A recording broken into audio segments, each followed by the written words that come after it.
The new Bentley Supersports marks the return of the Supersports nameplate to Bentley, commemorating 100 years since the original 1925 model. Built on the company's Continental GT platform, this iteration takes a radically different direction. It features rear-wheel drive for the first time in a road-going Continental GT, a two-seat cabin replacing the usual back seats, and a gross weight below 2 tons, enabling a more focused and dynamic driving experience.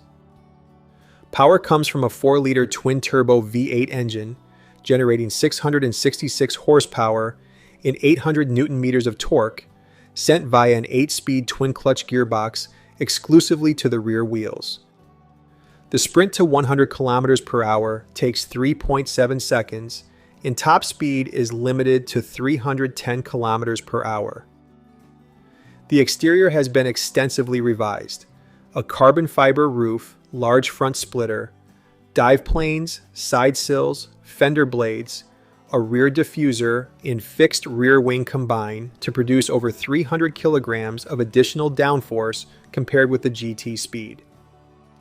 Inside, the interior uses lightweight sports seats set lower in the car, abundant carbon fiber, leather, and Dynamica, while the rear seat area is removed and replaced with a carbon fiber tub to save weight.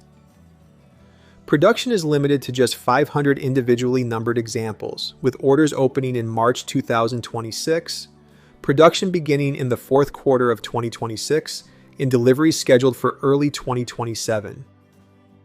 This model signals Bentley's shift toward greater driver engagement and mechanical purity, less about sheer straight-line performance and more about the experience behind the wheel.